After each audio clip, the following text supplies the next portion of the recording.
Halo sahabat semua, jumpa lagi dengan admin. Pastinya kalian saat ini sedang berada di channel Sarjana Wibu. Bagaimana kabar kawan-kawan pada hari ini? Semoga kalian semua baik-baik saja. Pada video kali ini, admin akan melanjutkan cerita manhwa yang berjudul Player Who Returned 10,000 Years Later. Dan ini adalah video part yang ke-26. Bagi kalian yang belum mengetahui atau ketertinggalan alur cerita dari manhwa ini, silahkan kalian tonton pada video admin sebelumnya. Untuk link video juga sudah ada di deskripsi. Baiklah, tanpa berlama-lama lagi, langsung saja mari kita masuki alur ceritanya.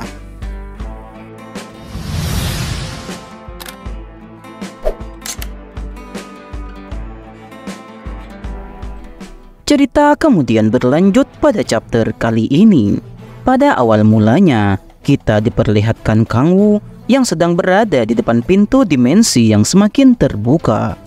Kang Woo sungguh ketakutan dan trauma dengan Lilith, si demon betina yang ada di neraka.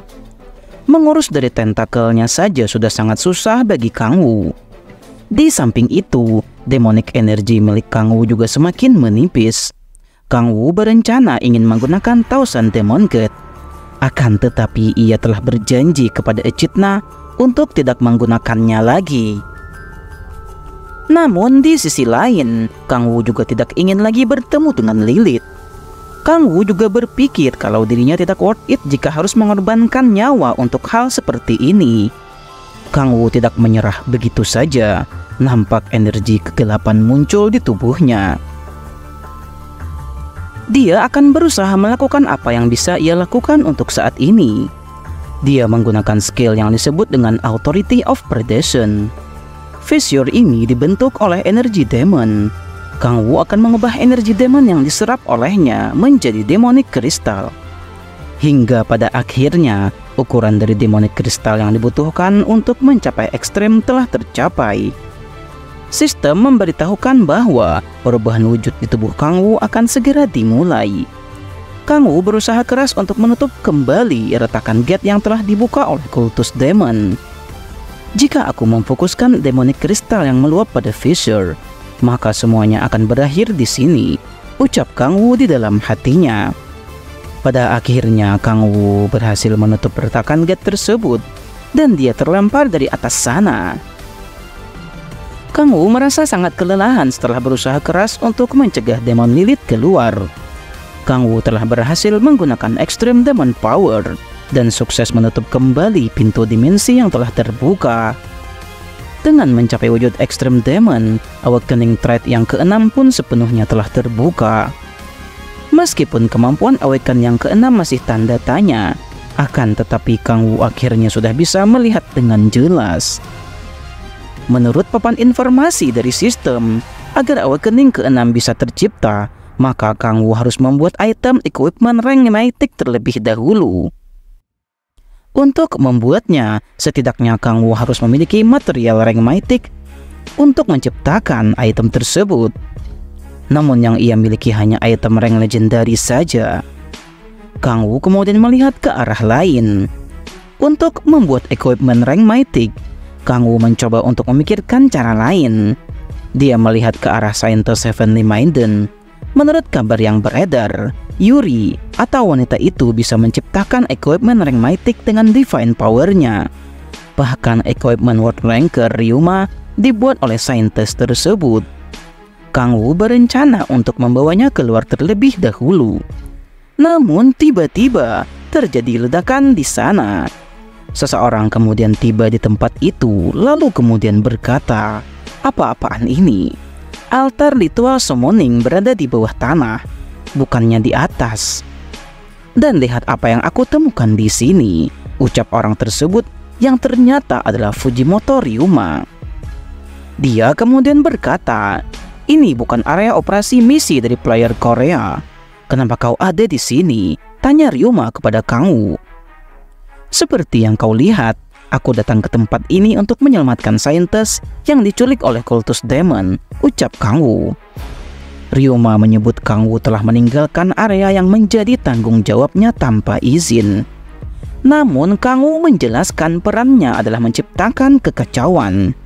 Datang ke bawah tanah seperti ini bukan berarti meninggalkan tanggung jawab tugasnya. Nampak Ryuma sangat kesal dengan Kang Wu yang bertindak tanpa sepengetahuan dirinya. Kang Wu mengatakan kalau ia tidak menemukan anggota kultus Demon di atas, jadi dia turun ke bawah untuk memeriksanya.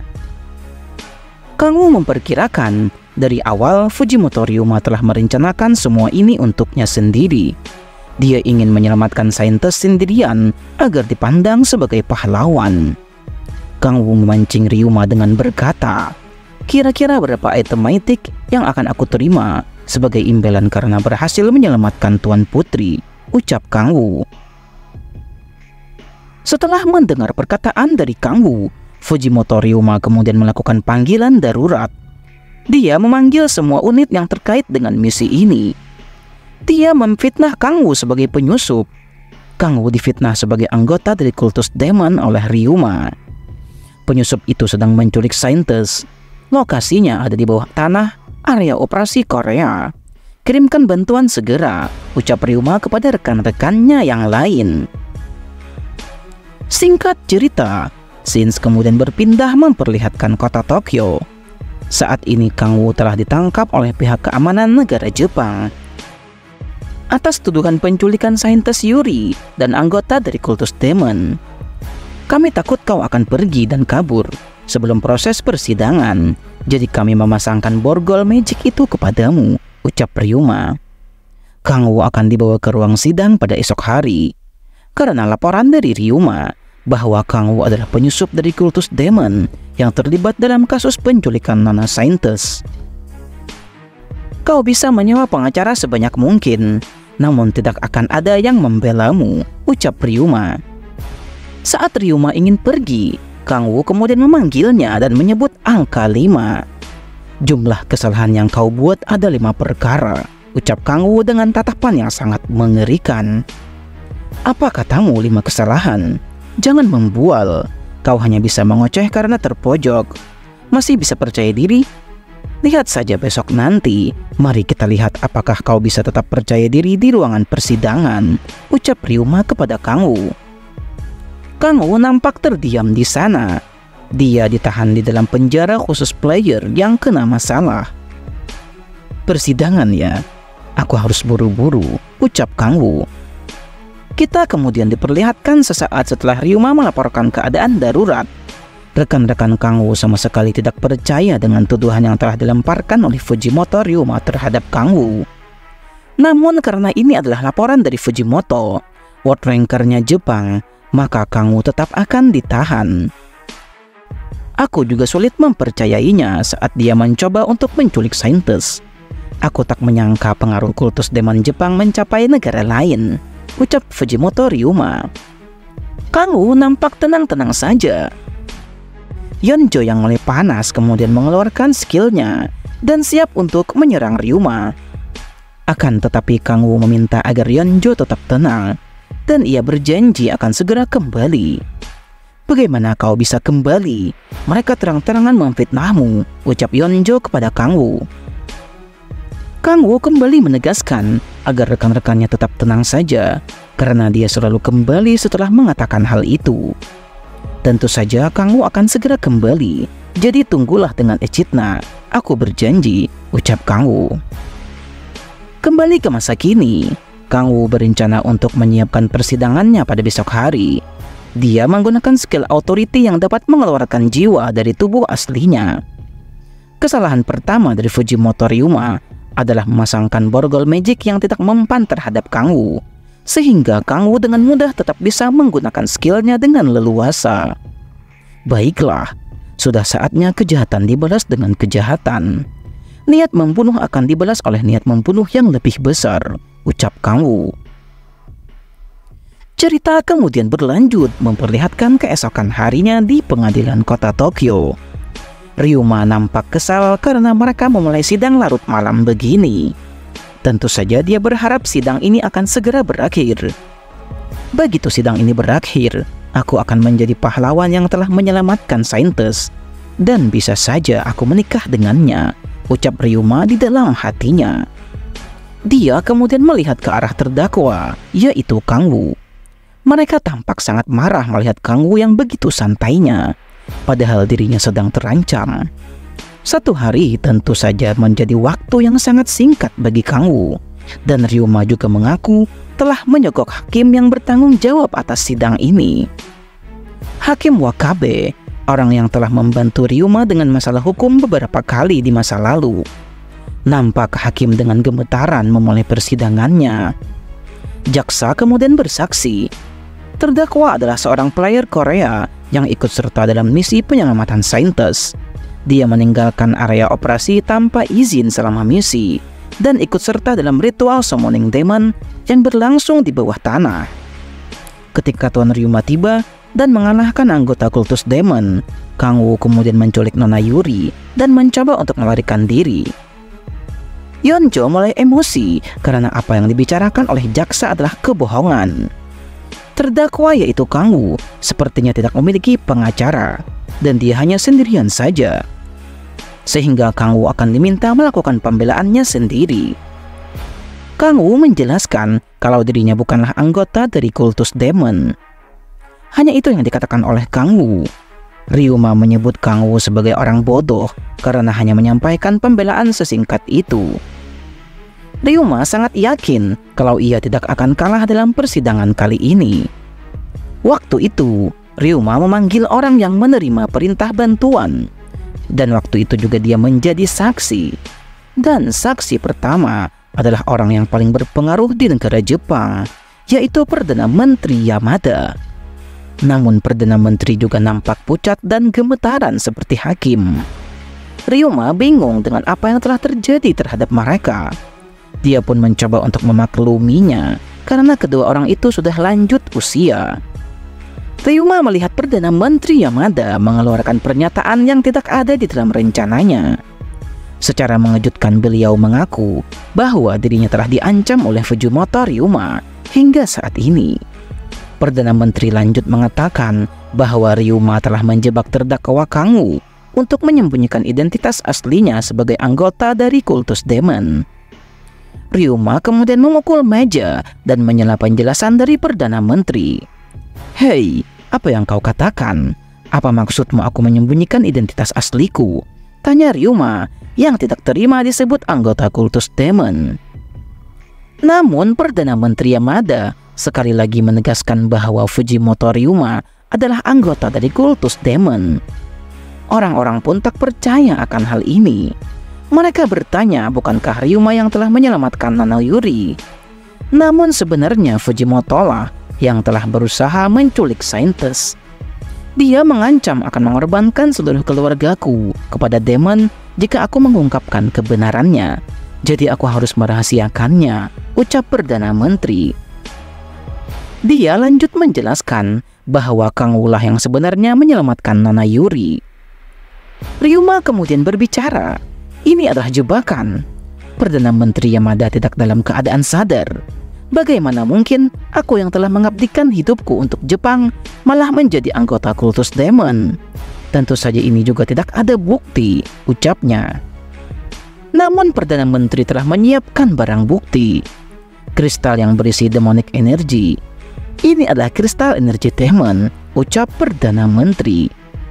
Seperti yang telah diketahui, demonic kristal hanya bisa dibuat dan digunakan oleh kultus demon. Dan demonic kristal ini ditemukan di kediamannya Fujimoto. Sebenarnya itu bukanlah milik Fujimoto. Jika Ryuma benar-benar mempunyai benda itu, sudah pasti ia akan menggunakannya untuk menjebak Kang Woo daripada harus menyimpan benda itu di rumahnya. "Bagaimana kalian membuktikan kalau benda itu kalian dapatkan di rumahku?" tanya Ryuma. Chon Se-yun kemudian tiba di ruang persidangan. Dia mengaku akan bertanggung jawab untuk menyelidiki tuduhan terhadap seorang Fujimoto Ryuma sebagai anggota dari kultus demon.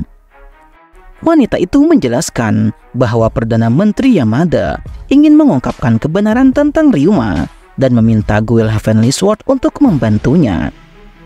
Dia mengaku telah menggeledah rumah Ryuma di siang hari, dan hasilnya adalah ini. Fujimoto Ryuma memang anggota kultus demon. Demonic Crystal dan item-item yang diisi dengan demonic energy ditemukan di rumahnya. Dan inilah buktinya, ucap Chon Se-yun.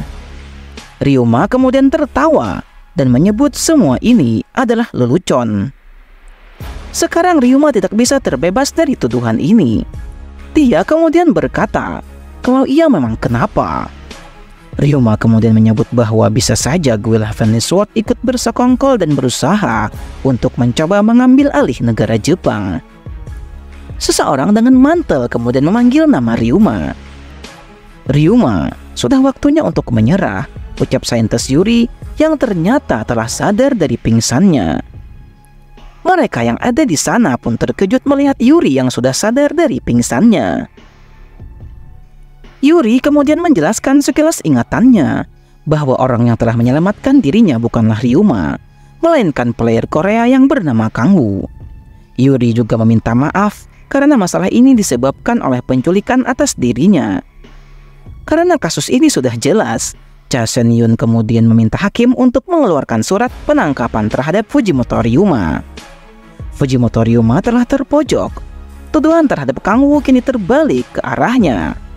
Meski dia bukan anggota dari kultus Demon, namun tuduhan ini sangatlah bagus dan sangat rapi telah direncanakan oleh Kang Woo. Ini semua tidak mungkin kebetulan. Seseorang pasti ada di balik ini semua, ucapnya di dalam hati sambil melihat ke arah Kang Woo yang nampak tersenyum jahat di sana. Bahkan Kang Woo menyiapkan semua ini hanya dalam 1 hari saja. Ryuma kemudian terbang di ruangan persidangan. Dengan cepat Ryuma kemudian lari dari ruang persidangan dan tak ingin dirinya tertangkap.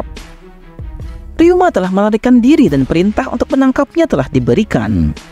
Yeonjo mengajak Kang Woo untuk mengejar Ryuma. Namun Kang Woo rupanya telah menghilang dari kursinya. Nampak Ryuma mencoba lari sejauh mungkin dan akan meninggalkan negara Jepang secepatnya. Sungguh sial nasibnya jadi seperti ini. Tiba-tiba ada sesuatu yang mendekat ke arahnya. Dan boom! Sebuah serangan yang hebat telah mengenai Ryuma yang sedang berusaha untuk kabur.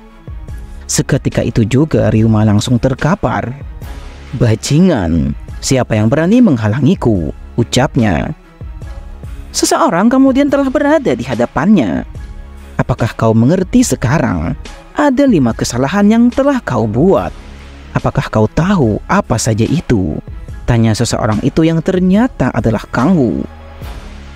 Entah apa yang akan terjadi berikutnya. Sungguh cerita ini semakin menarik. Untuk kita nantikan bagaimanakah lanjutan ceritanya. Nantikan lanjutan ceritanya pada video admin berikutnya. Dan ini adalah akhir dari cerita pada video kali ini. Bagaimana menurut kalian cerita pada video kali ini? Silahkan kalian tulis pendapat kalian di kolom komentar. Jangan lupa untuk selalu mendukung channel ini dengan menekan tombol subscribe bagi kalian yang belum subscribe channel ini. Like video ini jika kalian suka, serta bagikan video ini kepada teman-teman kalian. Baiklah, sampai di sini dulu perjumpaan kita pada video kali ini. Admin izin pamit undur diri dan admin ucapkan terima kasih banyak.